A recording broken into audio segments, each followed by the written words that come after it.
So friends, let us start with returns. हाँ हाँ, कोई इंटीमेशन नहीं है ना ना, इसमें कोई इंटीमेशन नहीं है। प्री प्रिंटेड लिखा नहीं है, जरूरी है, लेकिन ये बताया है कि ऐसे होना चाहिए।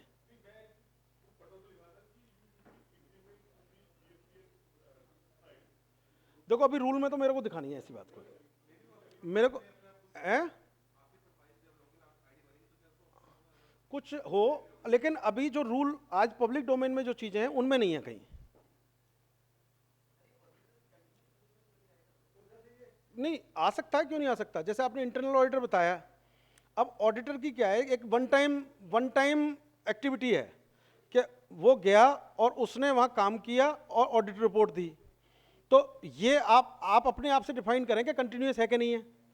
अगर आपका कॉन्ट्रैक्ट ये कहता है कि ऑडिटर, स्टैट्यूटरी ऑडिटर के लिए भी क्वार्टरली रिव्यू मैंडेटरी है और क्वार्टरली बेसिस पे उसको पेमेंट मिलेगा, तो कंटिन्यूस में आ जाएगा। तो डेफिनेशन में हमें डिफाइन करना है कैसे करना है। तो ये वैसे वो वाली स्लाइड है जिसमें हम कह रहे थे ना कोई HSN कोड के लिए क्या करना है, और ये ई-वेबल है, लेकिन ई-वेबल अभी मैं टच नहीं कर रहा। अब हम इस पे आ जाते हैं सीधे डायरेक्टली। दो जीएसटी के केस में there are two unique concept to Indian GST. The first concept is the IGST concept. IGST concept अभी तक जितने भी 165 मोर देन 165 कंट्रीज हैं उनमें किसी में आईजीएसटी का कंसेप्ट नहीं है। वो अपनी इंटर स्टेट या इंटर कंट्री यूरोपियन यूनियन से टाइप को डिफरेंटली मैनेज कर रहे हैं, लेकिन जो कंसेप्ट आईजीएसटी का निकाला है वो कंसेप्ट नहीं है। May be they may adopt this concept because this is a very unique concept and working very smoothly. तो वो ये देख रहे हैं कि इंडिया वाले कैसे इसको मैनेज करते हैं 1 साल तक, और फिर देखेंगे कि वो क्या, क्योंकि ईजी है ये कंसेप्ट बड़ा आईजीएसटी का। दूसरा कंसेप्ट है रिटर्न्स का। कई लोगों ने ट्राई किया कि भाई रिटर्न्स का कंसेप्ट यूनिक क्यों बनाया है।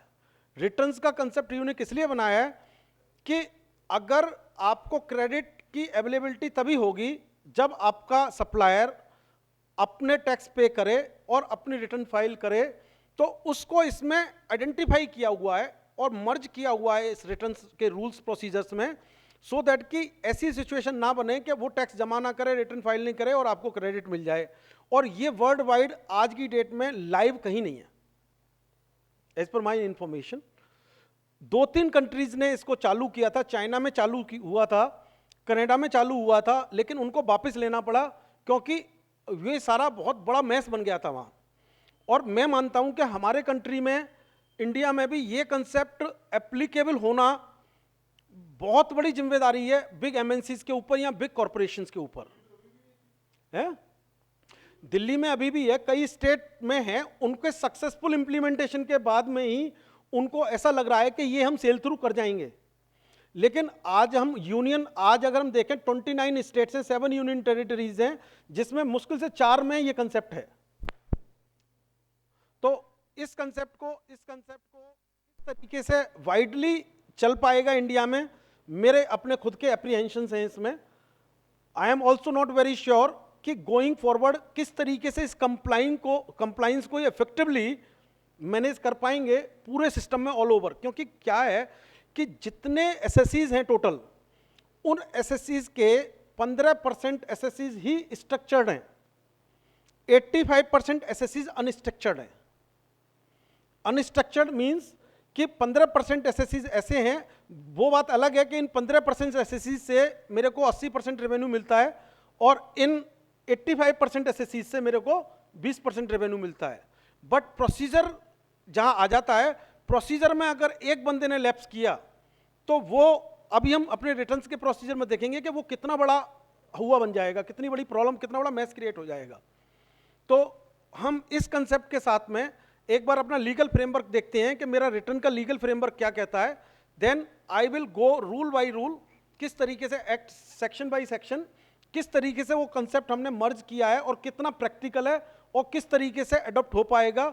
या किस तरीके से हमने अपने क्लाइंट्स के साथ में बैठ के उसके साथ में वर्किंग करनी है, सो दैट कि ये कंसेप्ट आए, क्योंकि इसमें इंटरेस्ट का कंसेप्ट है कि अगर वो जमा नहीं करता और वो रिवर्स करना पड़ता है मैचिंग के टाइम पे, तो आपको इंटरेस्ट पे करना पड़ेगा उस टाइम पे। दो, अगर वो जब जमा कर देता है वो इंटरेस्ट रिवर्स हो जाएगा आपका, इंटरेस्ट रिवर्स हो जाएगा आपका, लेकिन डेडलाइन भी है, तो उस डेडलाइन तक किस तरीके से हमने उसको मैच करना है, ये एक इंपॉर्टेंट कंसेप्ट है।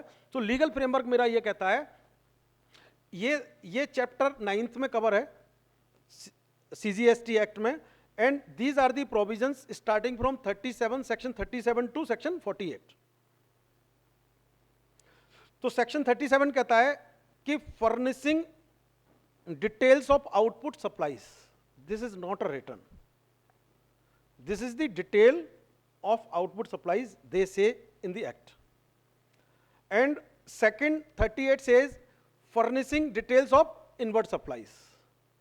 So यहाँ कंसेप्ट सिर्फ ये समझने की है, और ये वैसे ही निकल के आ रहा है कंसेप्ट में कि अगर एक बंदा ए अपनी आउटपुट सप्लाई की डिटेल फाइल करता है और अगर बी ने उससे परचेज किया है, तो वो बी को एज एन इनपुट सप्लाईज दिखेंगी। ऑटो पॉपुलेटेड कंसेप्ट है कि अगर एक सप्लायर अपनी आउटवर्ड की रिटर्न, आउटवर्ड की डिटेल्स फाइल करेगा, तो जो उसके रिसिपेंट हैं, जितने भी रिसिपेंट हैं, उनको वो एंट्री एज अ इनपुट दिखेगी। तो जब आउटवर्ड चला गया और इनपुट चला गया, जब आउटवर्ड गया तो इनपुट उसको मिल गया, सारे वेंडर्स को, ये मानते हैं सारे रिसिपेंट्स को, और जब वो उसको इनपुट मिल गया अपना, तो इनपुट में वो करेक्शन करके फिर अपनी इनपुट रिटर्न फाइल करेगा। तो इसका मतलब उसका इनपुट आउटपुट मैच हो गया, और मैच हो गया तो इस मैच से एक रिटर्न पॉपुलेट होगी, जिसको हम एक्चुअली रिटर्न बोलते हैं, जिसको मंथली रिटर्न बोलते हैं। वो ये सेक्शन 39 में आती है, मंथली रिटर्न। अब इसमें कंसेप्ट देखेंगे कि भाई किस तरीके से वर्क करेगा, लेकिन इससे पहले एक हम इसमें देख रहे हैं सेक्शन 40 कहता है कि भाई आपको अपनी फर्स्ट रिटर्न फाइल करनी है। फर्स्ट रिटर्न कब फाइल करनी है?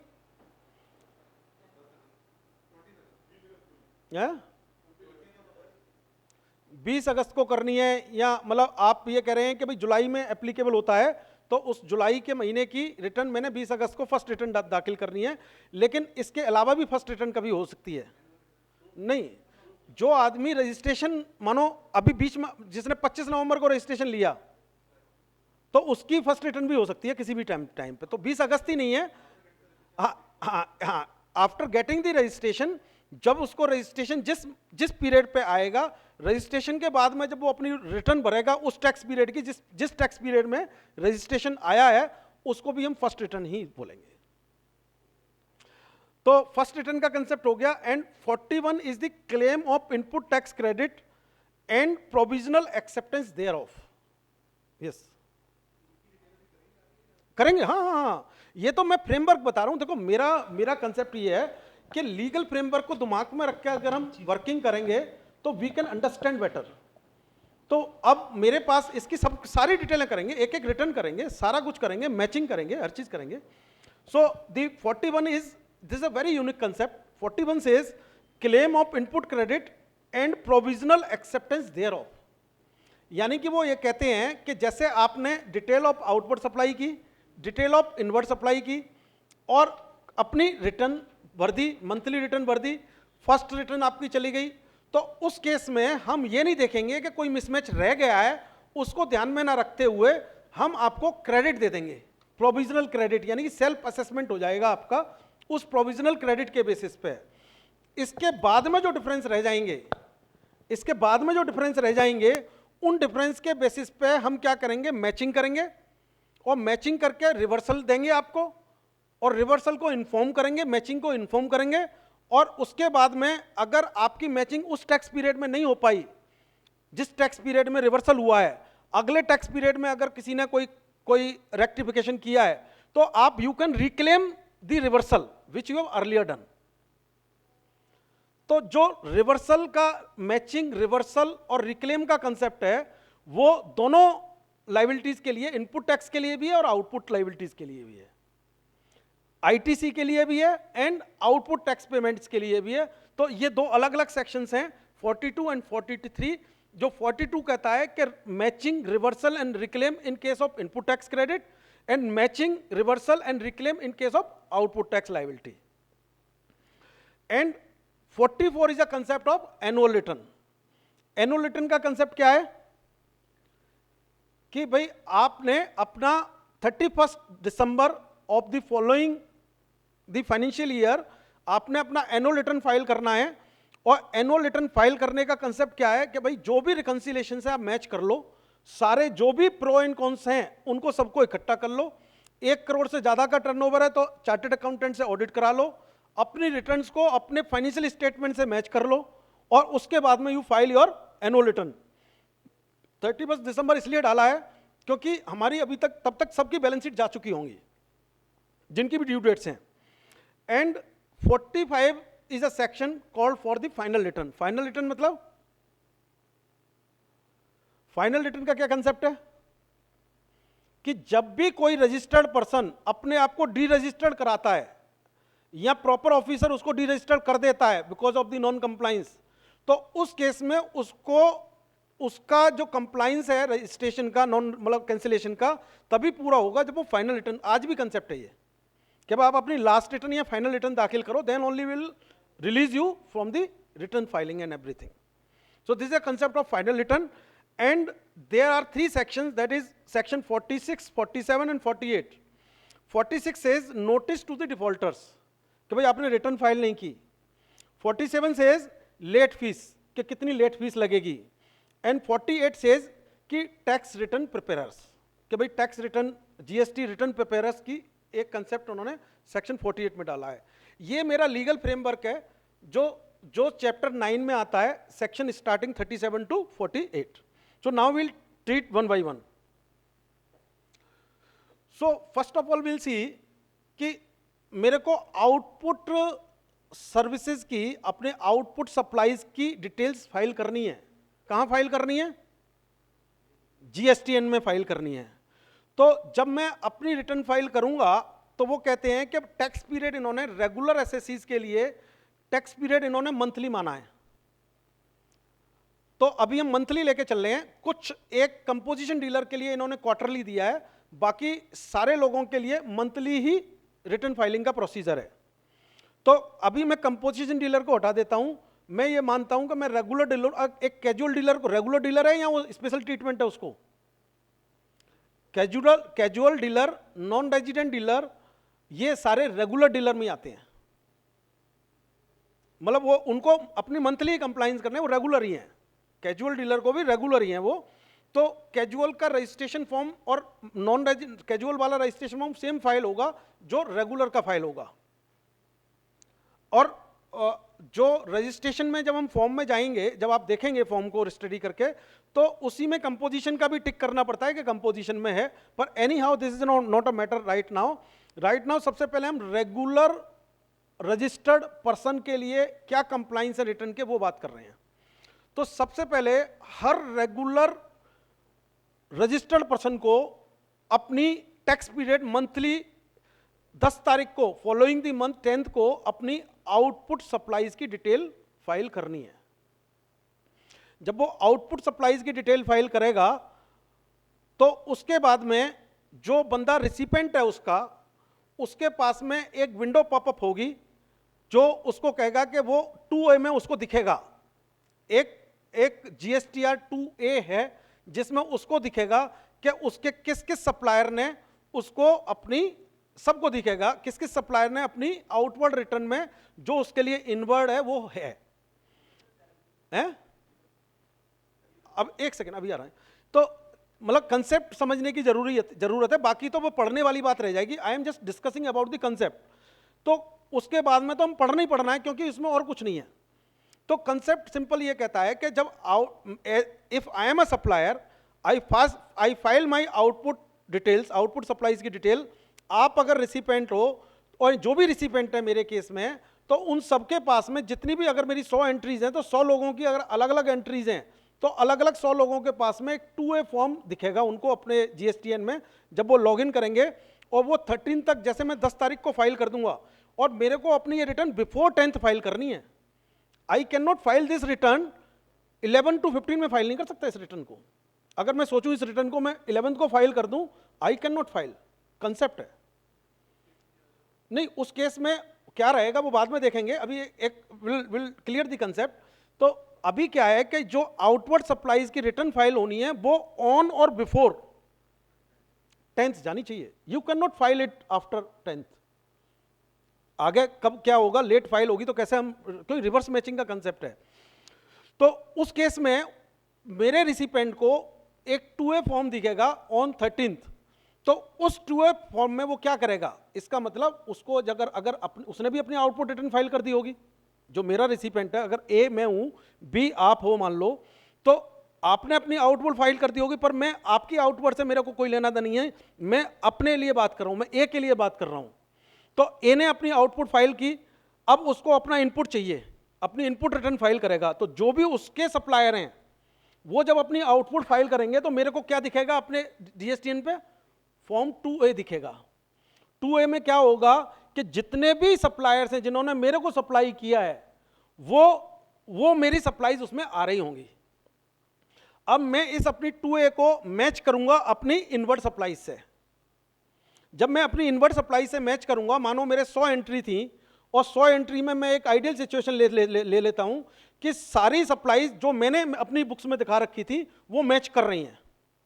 अभी मैं इस सिनेरियो में आता हूं, अगर वो मैच कर रही हैं ओके परफेक्ट, तो उसके बाद में मैं अपनी इनवर्ट रिटर्न में क्या क्या और ऐड करूंगा।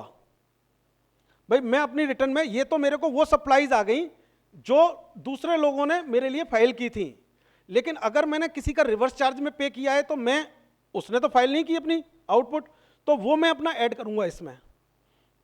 अगर मैंने कोई रिवर्स चार्ज में टैक्स पे किया है, क्योंकि वो मेरा इनपुट टैक्स है, मैं उसमें उसको ऐड करूंगा। नहीं, 13 तारीख को, 15 को तो मैं आउटवर्ड अपनी फाइल करूंगा ना, 15 को तो मैं अपनी आउटवर्ड फाइल करूंगा, तो 15 तारीख से पहले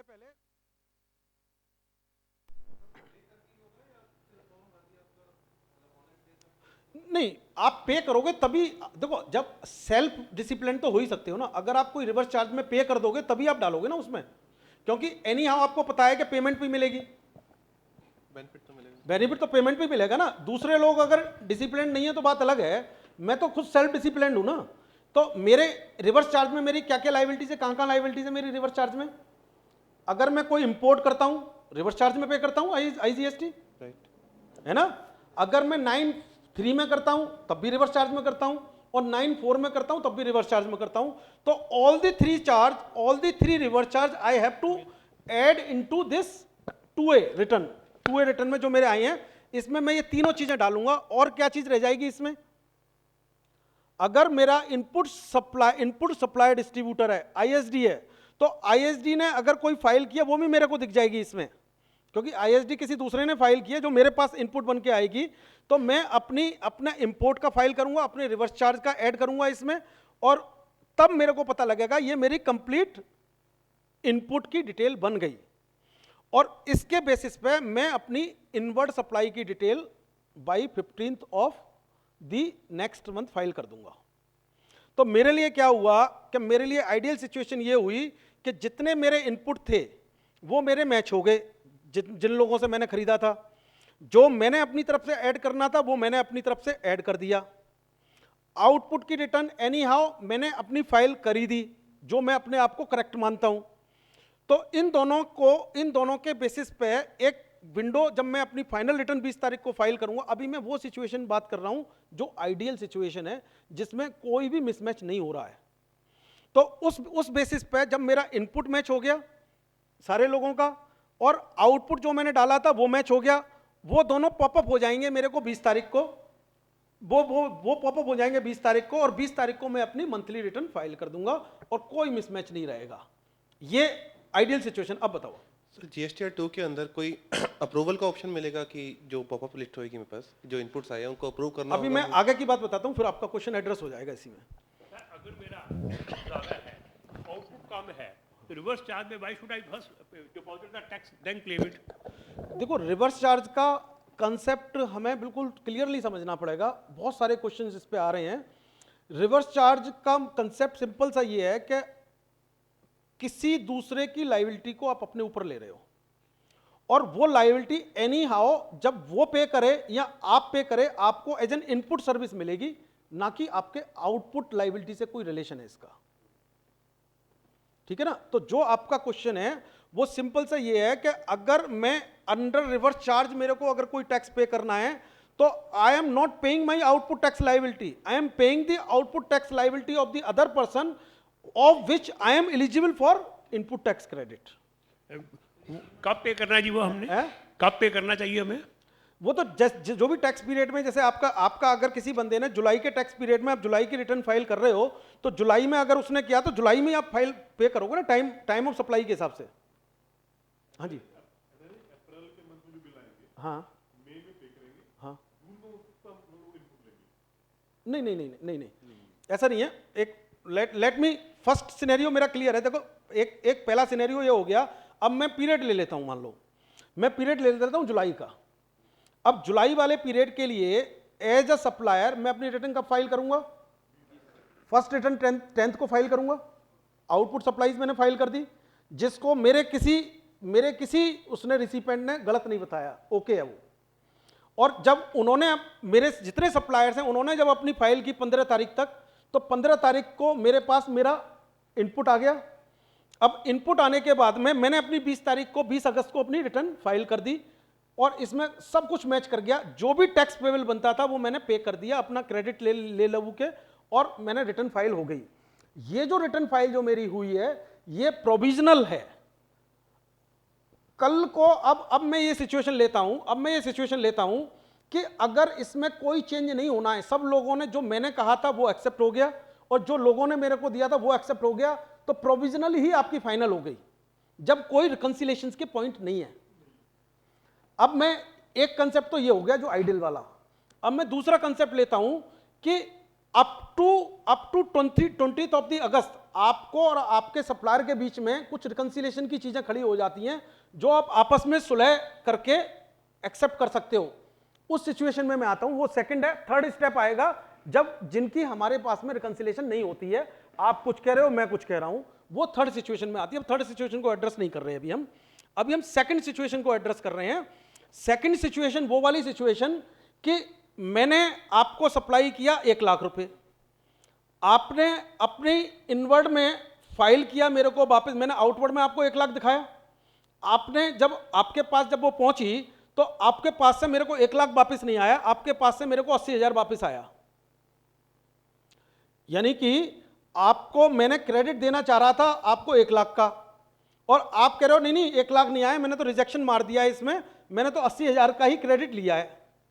अब जब आप मेरे को भेजोगे अपनी इनवर्ड, जब मेरे को आपकी भरी हुई रिटर्न जब दिखेगी मेरे को इनवर्ड रिटर्न, तो जब 13 तारीख को जब मेरे को दिखेगी तो मैं उस केस में आपके उसमें मैं देखूंगा कि भाई अब हम आपस में बात करेंगे, भाई इतना ही है क्या चक्कर, बोलो इतना ही है।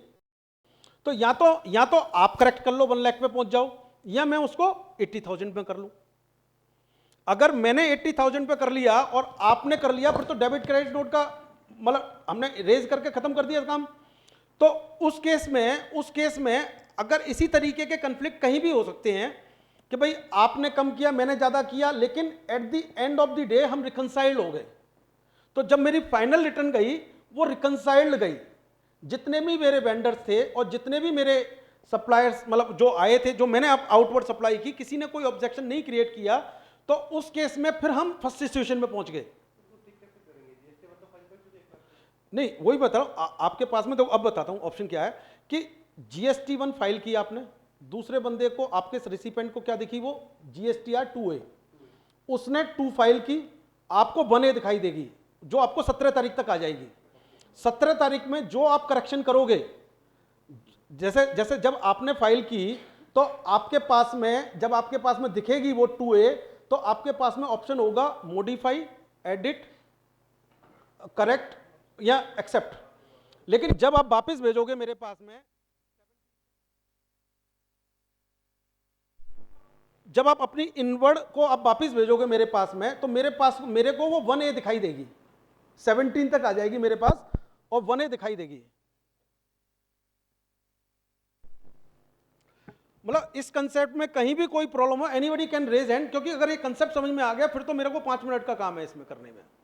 सो आपने कहा कि कैसे करेक्ट होगा मेरा, तो जैसे आप अपनी इनवर्ड रिटर्न डालोगे 15 तारीख तक, मेरे को वो क्या दिखेगी, 1A दिखाई देगी।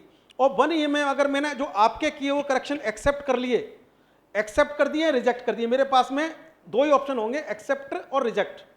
अगर मैंने एक्सेप्ट कर लिए तो ऑब्वियसली मैं आपसे मैच हो गया, तो मेरा 1 जो फॉर्म बने ऑटोमेटिकली करेक्ट हो जाएगा। इसी तरीके से जब मेरा आउटपुट सप्लाई जाएगा और उसको जब दिखाई देगा तो वो एडिट एक्सेप्ट और मॉडिफाई करेगा, तो उसका फिर वो जो फॉर्म है वो अपने आप करेक्ट हो जाएगा। तो at the end of the 20th हम इस पोजीशन पे होंगे कि हमारे कहीं किसी से कोई डिफरेंसेस नहीं होंगे। नहीं, GSTR 1A अगर आपने रिजेक्ट कर दिया, इसका मतलब हमारे डिफरेंसेस क्रिएट हो गए, वो बाद में एड्रेस करेंगे हम।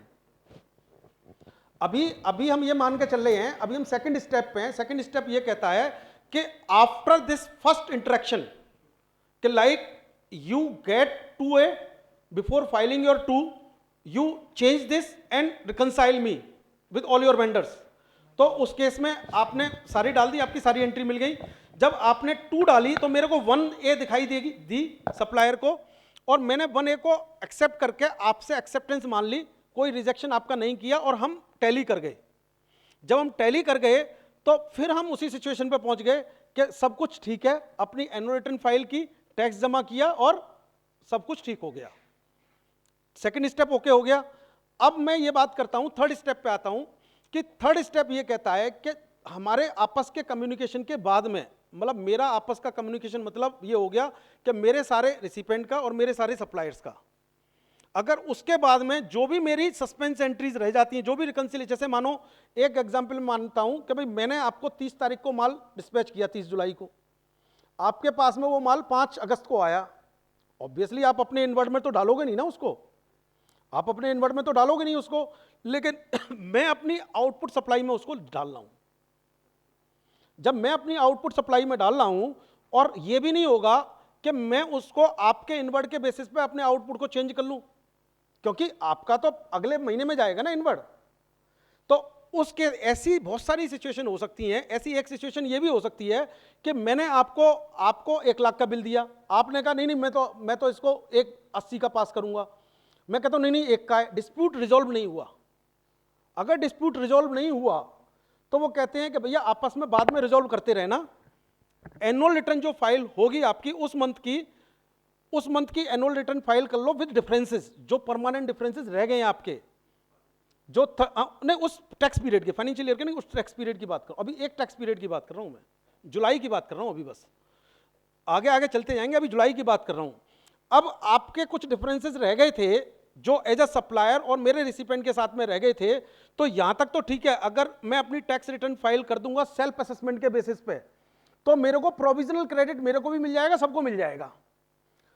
अगर तीसरे स्टेप पे आने से पहले मैं एक सिचुएशन आपके सामने रखता हूं कि अगर किसी वजह से मैं अपना टैक्स पे नहीं करता, या मैं अपना, आपने जो फॉर्म 1A दिया था, मैं कोई भी प्रोसेस पूरी करके अपनी एनुअल रिटर्न फाइल नहीं करता, तो जितने भी लोग मेरे से कनेक्टेड हैं उन सब की रिटर्न स्टॉप हो जाएंगी, उन सब की रिटर्न प्रोविजनल रह जाएंगी। एक भी वेंडर अगर आपका ऐसा हो जाता है, किसी भी, अगर आपकी 10,000 एंट्रीज हैं, 10,000 एंट्रीज में अगर एक बंदे ने टैक्स पे नहीं किया और अपनी रिटर्न अपलोड नहीं की, तो 20 तारीख को जो आपकी रिटर्न जानी है, या तो आप उसको इस एंट्री को कट कर दो, निकाल दो, हटा दो उसमें से, कि भाई हटा दो, कोई ये बंदा मेरे पास मेरे से कोई सप्लाई नहीं की इसने। और अगर उसने ये आपके सारी चीजें एक्सेप्ट कर ली और रिटर्न फाइल नहीं की 20 तारीख वाली, नहीं, हटाने का चांस तो 17 तारीख तक है ना बस। नहीं, मैं यही तो कर रहा हूं, 17 तारीख तक अगर ये सारे रिकंसिलेशन नहीं हुए, अगर 17 तारीख के बाद में आप 20 तारीख को पहुंच गए, 20 तारीख को टैक्स पे करना था, 17 तारीख तक अगर आपने उसको नहीं हटाया, तो उसके बाद में 20 तारीख को आपके पास हटाने का चांस नहीं है, फिर तो आपकी रिटर्न होल्ड ही होगी, होल्ड होगी आपकी रिटर्न। इसी केस में अब मैंने सप्लाई ली है, ये तो सर उन्होंने ऐसा डंडा दे दिया है कि भैया नहीं मानेगा, ले रिटर्न फाइल नहीं करता, तेरी इसी रिटर्न केस रुक में जाएगी। मैंने सपोज इनपुट लिया सर, हाँ, और मैंने अपना मेरे सप्लायर ने अपना आउटपुट नहीं दिखाया, चाहे जीएसटी इनकी प्रॉब्लम थी, जो भी इशू था, उस केस में मेरे को देखो मिलेगा? वही मैं बता रहा हूं कि आप दोनों लोग आपस में काम करने वाले लोग हो, आप एक दूसरे को जानते हो, गवर्नमेंट आपको नहीं जानती है। तो वो ये कह रहा है कि जो भी कलेश है आपके बीच में, जो भी प्रॉब्लम्स है आपके बीच में, आप 17 तारीख तक रिजॉल्व मैन्युफैक्चरिंग केसेस में क्या होता है कि उनके एजेंट्स होते हैं। हाँ, पेमेंट रोक लो। एक सेकंड, मैं कंसेप्ट पूरा कर देता हूं। आपका इसमें एड्रेस हो जाएगा, मेरे को 100% पता है। किसी का कोई इशू बचेगा नहीं, इसमें रह जाएगा तो फिर मैं तीसरा स्टेप करने के बाद में करूंगा। फिर तो पहला स्टेप हमारा क्लियर है। जब सब कुछ ओके था, हमने अपनी आउटपुट डाल के अपनी लायबिलिटी क्रिएट की, फाइनल कर दी।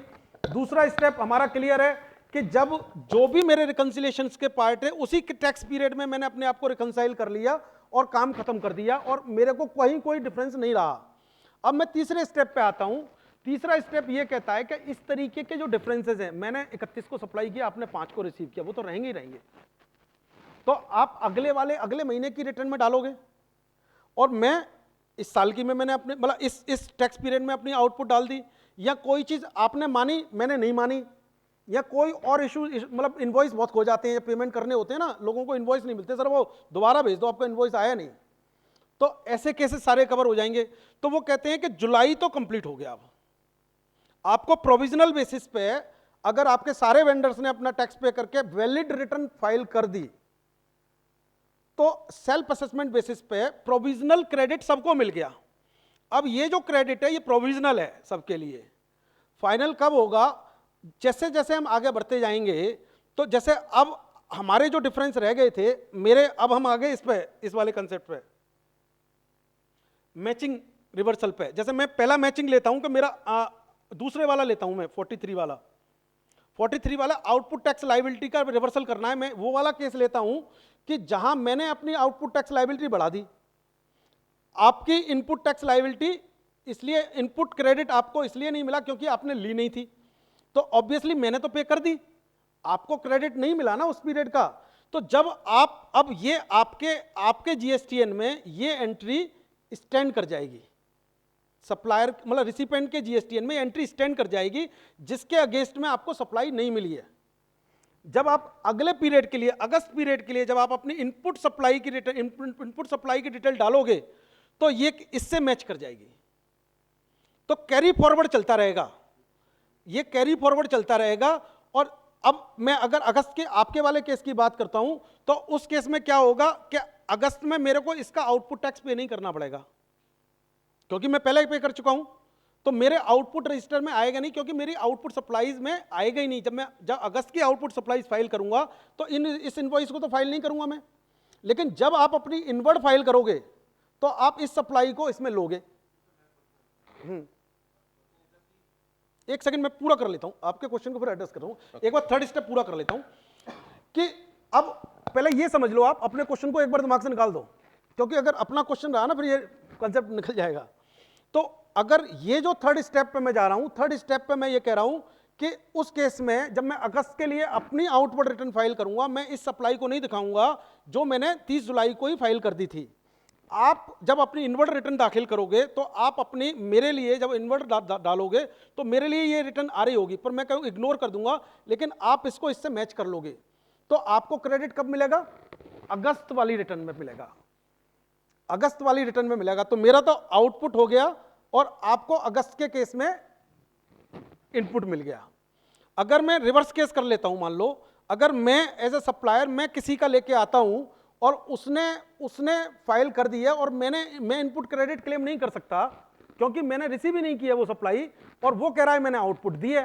तो उस केस में क्या होगा कि मेरे को इनपुट क्रेडिट नहीं मिलेगा, और मैं जब अपनी फाइनल लायबिलिटी डिस्चार्ज करूंगा, तो उसमें वो ऐड हो जाएगा, उसमें ऐड हो जाएगा ना। अगर मैं जुलाई की कह रहा हूं, अगर जुलाई की फाइल करूंगा, उसमें ऐड हो जाएगा। लेकिन जब मैं अगस्त की अपनी फाइल करूंगा, तो वो मैं इनपुट में डालूंगा, तो दो आउटपुट से तो मैच नहीं हो रहा, लेकिन उस केस में मेरे को एडिशनल इनपुट क्रेडिट मेरी फाइल में बैठा होगा। तो इस तरीके से ये रिवर्सल रिक्लेम, जैसे इस केस में क्या हुआ कि मेरे को रिवर्सल नहीं करना पड़ा, आपको रिवर्सल करना पड़ेगा।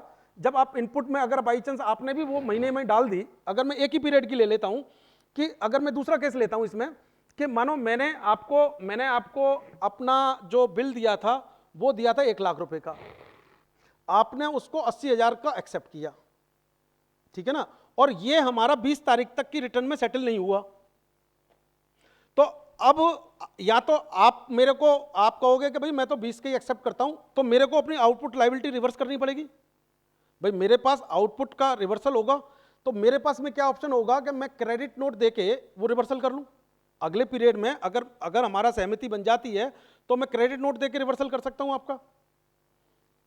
भाई मैंने आपको 1 लाख का बिल दिया, आपने 80,000 एक्सेप्ट किया, तो ऑब्वियसली मेरे टैक्स ज्यादा पे कर दिया ना, मैंने टैक्स ज्यादा पे कर दिया, तो मेरे पास क्रेडिट नोट का मैकेनिज्म है एज ए सप्लायर, तो मैं क्रेडिट नोट देके अगर मेरी एक्सेप्टेंस बच जाती है मैं 80,000 का बिल बना देता हूं और आपको क्रेडिट तो उतना ही मिला था, ठीक है ना। तो इस केस में क्या होगा कि जैसे जैसे मेरा ये मैकेनिज्म चलेगा आगे आगे तक, जिससे जैसे सपोज में जुलाई से स्टार्ट हुआ, तो जो सप्लायर और रिसिपेंट की जो कहानी है वो कब तक चलती रहेगी, 20 अगस्त तक, 20 अक्टूबर तक। 20 अक्टूबर की जो भी एंट्रीज रह जाएंगी वो कहते हैं वो परमानेंटली रह गई आपकी, कि वो कहते हैं कि मार्च तक की जो भी चीजें थी वो आपको क्लियर हो जानी चाहिए थी 20 अक्टूबर तक, अगले साल तक, लेकिन अगर आपने क्लियर नहीं की तो जो भी आपको रह गई वो आपके एज एन आउटपुट लायबिलिटी के थ्रू बाहर निकल जाएंगी आपके सिस्टम से, ठीक है ना। स्टेप 1, स्टेप 2, स्टेप 3, इनमें कोई कंफ्यूजन है? अभी हम जब और लेंगे एक बार करेंगे। अब आप अपना क्वेश्चन बताओ, एक बार मोबाइल बोल ले लो। हाँ, बिल हम रेज करते हैं 31 को और वहाँ पे इनपुट करते हैं वहाँ पे 5th को, ये तो लास्ट के बिल हो गए। अगर मिडिल के कोई बिल मिस हो तो, क्योंकि सिस्टम तो पॉपअप करेगा बिल के अगेंस्ट। बिल्कुल करेगा। मतलब आप कह रहे हो कि मैंने आउटपुट सप्लाई नहीं चढ़ाई और उन्होंने नहीं, मैंने आउटपुट चढ़ा रखा है और उनको बिल नहीं मिला, हाँ जी, तो एक ही बात हो गई ना। हाँ। आप इन सारी कोई सिचुएशन इशू नहीं है अगर मिडिल ऑफ द मंथ के बिल भी अगर ना चढ़े हो तो। देखो कोई इशू नहीं है, बट मेन बात है आपको क्रेडिट नहीं मिलेगा, आप सारे इनपुट ढूंढोगे। हाँ, नहीं तो वो नेक्स्ट मंथ में रिसीव करते हैं उनको। लेकिन नेक्स्ट मंथ अगर आपने रिसीव किया तो आप क्रेडिट क्लेम कर लोगे। हाँ जी, आप क्रेडिट क्लेम कर लोगे उस मंथ में, जुलाई के मंथ में जब आपने इनवॉइस रिसीव ही नहीं किया, आपने सिस्टम में चढ़ाया ही नहीं, तो ऑब्वियसली आपको आउटपुट टैक्स लायबिलिटी ज्यादा होगी ना आपकी। बिल्कुल सर, बिल्कुल लेकिन आप रिक्लेम कर लोगे जब वो अगली बार जब मिल जाएगा आपको तो। ठीक है। हाँ जी बताइए। सर क्वेश्चन हैं? हाँ, ये कंटिन्यूअस महीने एक्सेप्ट कर लिए हर महीने। उसके बाद जो बैलेंस बचे हुए हैं वो अगले महीने के लिए स्टैंड करेंगे उसमें हर महीने चलेगा, हर महीने चलेगा ये प्रोसेस। ये बड़ा सिंपल सा प्रोसेस है, सिर्फ इसको इसमें इनकॉर्पोरेट किया है उन्होंने इस तरीके से कि किसी को क्रेडिट तब तक ना मिल पाए जब तक वो आपस में एक चीज के लिए एग्री ना कर जाए। गुड्स इन ट्रांजिट वाला आगे ना हमने कवर कर लिया कि भाई हमने 31 तारीख को बिल काट दिया, आपने 5 को रिसीव किया, हमने कवर कर लिया। आप बताओ कुछ। डीलर से परचेज है, एक वो दे दें। रजिस्टर्ड डीलर से परचेज है। हाँ जी, हाँ जी। और हमने इनपुट भी क्रेडिट कर लिया उसका। ठीक है जी। बट अगर उसने किसी एनी हाउ इसने पे नहीं करा या अपने GSTR 1 में शो नहीं करा, तो सेम या तो मैं उसको लॉस्ट करूं या रिटर्न होल्ड हो जाएगी। बिल्कुल बिल्कुल नहीं। अब आपने कहा कि भाई आपने परचेज किया रजिस्टर्ड डीलर से, राइट। अब मैं रजिस्टर्ड डीलर हूँ, आपने मेरे से परचेज किया और मैंने अपनी आउटपुट सप्लाई में दिखाया नहीं, ठीक है ना। यही सिचुएशन, कोई भी सिचुएशन लो सारी फिट होंगी। अब जब आपने नहीं दिखाया तो आपको क्रेडिट लेना है मेरे से। जब मैं अपनी आउटवर्ड रिटर्न 10 तारीख को फाइल करूंगा तो 13 तारीख को जब आपके पास में पहुंचेगी तो आप मेरे को फोन करोगे, संजय जी क्या हुआ यार, वो आपने मेरे को सप्लाई दी थी, ये मेरे को दिखाया क्यों नहीं। मैं कहूंगा भाई अभी चालान पे भेजा है, तुम वापस भी कर सकते हो, अप्रूवल पे भेजा है, वापस भी कर सकते हो। कैसे? मैंने तो किया ही नहीं, इनवॉइस ही नहीं डाला, तो हाउ कैन यू क्लेम? मैंने तो इनवॉइस बनाया ही नहीं है उसका, तो रिकंसाइल हो गया। नहीं, क्यों नहीं ले सकते? अगर अप्रूवल बेसिस पे दे रहा हूं तो ले सकते हैं, क्यों नहीं ले सकते? नहीं, उस पे तो इनपुट नहीं मिलेगा ना मुझे भी। उस पे वही तो मैं देखो, मैंने आउटपुट भी नहीं पे किया तो आपको इनपुट भी नहीं मिलेगा। अब दूसरी सिचुएशन ये आ जाती है कि मैंने आउटपुट पे कर दिया और मैं कहूंगा यार मैंने तो सप्लाई कर दिया, मैंने तो इनवॉइस भेज दिया आपको, आपने चढ़ाया नहीं अपने में, फिर तो आप यही अपने है कि सिस्टम से ढूंढोगे, नेक्स्ट मंथ में कैरी कर सकता फिर आप अपने सिस्टम से ढूंढोगे या मेरे को कहोगे यार संजय जी मेरे को मिल नहीं रहा, पता नहीं लड़कों ने कहां डाल दिया, आप एक डुप्लीकेट मार दो। भाई 13 देखो आपके पास में सफिशिएंट टाइम है, 10 तारीख से स्टार्ट होगी ये प्रोसेस और 20 तारीख तक चलेगी। जैसे 10 तारीख को मैं अपनी रिटर्न फाइल करूंगा, अपनी आउटवर्ड सप्लाईज फाइल करूंगा, तो आपके पास में पूरे 5 दिन है, सारे वेंडर से बात कर लो, उन 5 दिनों में रिकंसाइल कर लो अपनी एंट्रीज। अब सर आज की डेट में एक मतलब एक लाइव प्रैक्टिकल एग्जांपल है कि हमारे क्लाइंट उन्होंने एक सेल करी और काफी मेजर अमाउंट था, 4-5 लाख का अमाउंट था, और सप्लायर जो उनका रेसिपेंट था उसके लिए वो एज एन एक्सपेंस था, परचेज ऑफ गुड्स नहीं था। ठीक है। अब तो उनको इनपुट मिलेगा जीएसटी के अंदर। हाँ। अब उनसे वो इनवॉइस की पेमेंट ड्यू होते होते 6 महीने निकल गए, उनका कंसेप्ट खत्म हो गया कि जो कॉन्ट्रैक्ट था 6 महीने का, अब वो कहते हैं कि आप इनवॉइस दोबारा रेज कर दो आज की डेट में, गुड्स तो पहले आ चुके हैं। अब उस केस में क्या रहेगा? या जैसे ये केस है कि अभी तो हम पेमेंट्स को ट्रैक कर सकते हैं कि उनके जीएसटी पे होल्ड पड़ गया है, वो इनपुट होल्ड पड़ा है जीएसटी 2 के अंदर, तो देखो अभी इसके लिए मैं ट्रांजिशन में जाना चाहूँगा। ये जो बात कह रहे हैं कि भाई मैंने कोई इनवॉइस रेज किया था, आपको इनवॉइस मिला नहीं, या जो भी सिचुएशन थी, गुड्स आपके पास पड़ा हुआ है और गुड्स मेरे पास से बाहर नहीं गया क्योंकि मैंने डाला नहीं था, तो ट्रांजिशन प्रोविजंस यही कहते हैं कि भैया बैठ जाओ, इस डेट से पहले जो भी आपने मटेरियल इधर उधर कर रखा है, अपनी फिजिकल इन्वेंट्री को अपनी बुक्स इन्वेंट्री से टैली कर लो, और जो भी गुड्स कहीं भेजा हुआ है या तो उसका इनवॉइस काट दो या उसका वापस मंगा लो, उसको भुगत लो, नहीं तो दोबारा सप्लाई मानी जाएगी, वो दोबारा सप्लाई मानी जाएगी वो। हाँ नहीं, मतलब मेरा कहने का ये है कि कंसेप्ट बिल्कुल क्लियर है। कंसेप्ट ये कहता है, देखो रिटर्न का कंसेप्ट अगर हमारी समझ में नहीं आया तो मैं इसके लिए आधा घंटा फालतू लगा सकता हूं, लेकिन ये कंसेप्ट समझ में आना बहुत ज़रूरी है कि भाई किस तरीके से हम 20 तारीख तक पहुंचेंगे और 20 तारीख के बाद में 20 अक्टूबर तक पहुंचेंगे। हाँ, अगर आपने 10 तारीख तक अपनी आउटवर्ड रिटर्न फाइल नहीं की तो आपका कोई भी रिसिपेंट अपनी रिटर्न फाइल नहीं कर पाएगा आपके इनवॉइस को लिए बिना। अगर वो कह देगा भाई मैंने तो रिजेक्ट कर दिया, लेता ही नहीं मैं इस आदमी की, या मैं नेक्स्ट मंथ को लूंगा, जब भी तुम फाइल करोगे तब ले लेंगे, फिर तो वो कंसेप्ट आ गया ना कि जब भी हम फाइल करेंगे उस समय ले लेगा। उस समय वो इस फैक्ट को डाइजेस्ट कर ले कि भाई ये बंदा ऐसा ही है, कभी टाइम पे फरता ही नहीं है। 10 तारीख तक मैंने फाइल नहीं करी, हाँ, तो जो मेरा रिसिपिएंट है उसको 20 तारीख तक उसका इनपुट क्रेडिट नहीं मिलेगा। क्यों मिलेगा? जब उसको इन्फॉर्मेशन ही नहीं है, जब उसके पास में आपके आउटपुट का, देखो जब आपका आउटपुट जाएगा अगर वो आपके इनपुट में दिखेगा तब, या जब आप उससे बातचीत करके उससे थोड़ा सा लंच डिनर करवा के बाहर उससे कुछ दोस्ती करके अगर आप यहाँ तो अपना इनवॉइस अपलोड करा लो। अदर देन आरसीएम मेरे पास कोई ऑप्शन नहीं है, कोई ऑप्शन नहीं है, कोई ऑप्शन नहीं है। तभी तो उन्होंने कहा है, तभी तो देखो आरसीएम को, तभी तो मैं कह रहा हूँ एक पॉजिटिव फैक्टर है, राइट।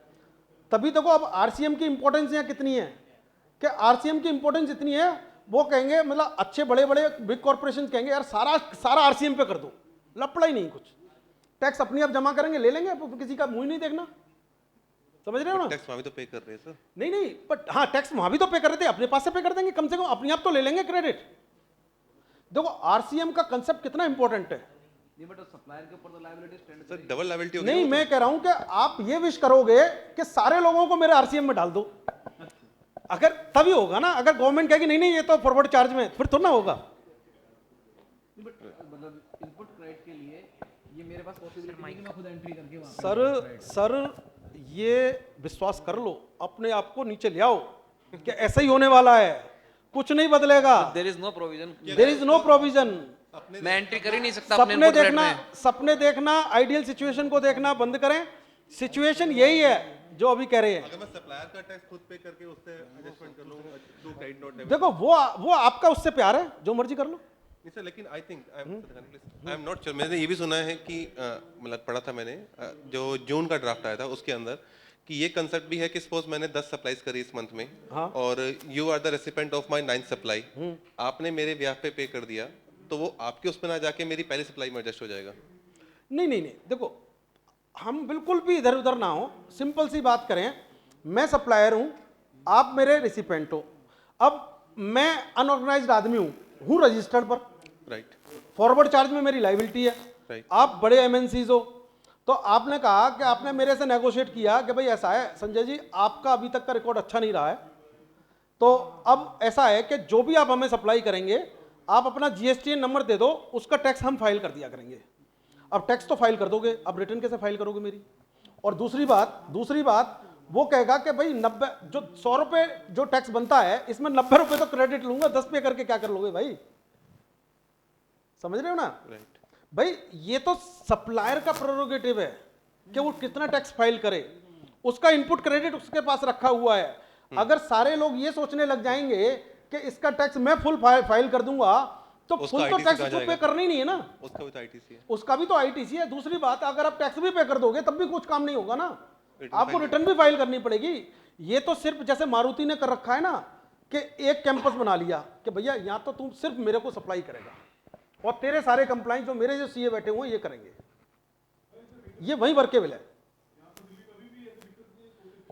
नहीं, मैं ये तो कह रहा हूँ अभी भी है, दिल्ली में है ऐसा है, जो दिल्ली वाले सर हैं। हरियाणा में बिल्कुल नहीं है ऐसा, दिल्ली में, महाराष्ट्र में भी है ये चीज, बिल्कुल ठीक कह रहे हो।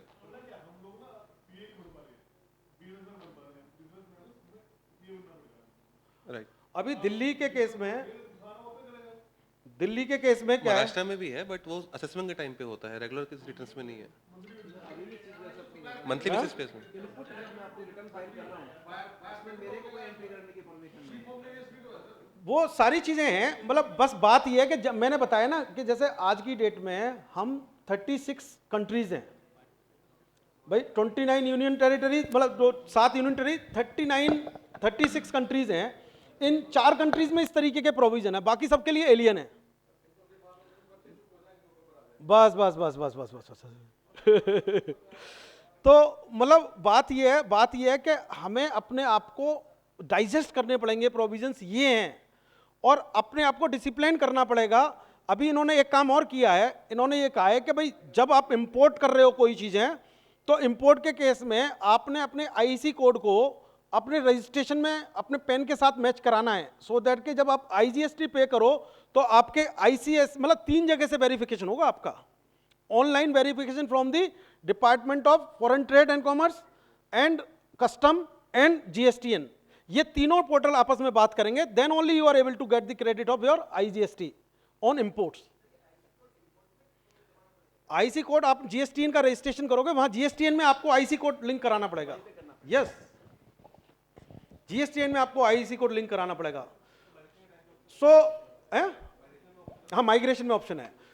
ये जो कंसेप्ट है, अगर इससे रिलेटेड कोई और क्वेश्चन है, क्योंकि बाकी तो मैं अब थ्योरी पढ़ने वाला हूं सारी, बाकी मैं थ्योरी पढ़ने वाला हूं, लेकिन ये कंसेप्ट अगर नहीं है तो हम क्लियर कर लेंगे किसी भी स्टेज पे, अब थ्योरी पढ़ते समय कर लेंगे। लेकिन इससे पहले मैं अपने दो और चीजें रह गई। एनुअल रिटर्न वाला कंसेप्ट डिस्कस करेंगे, फाइनल रिटर्न। अब 1 बाय 1 चलते हैं।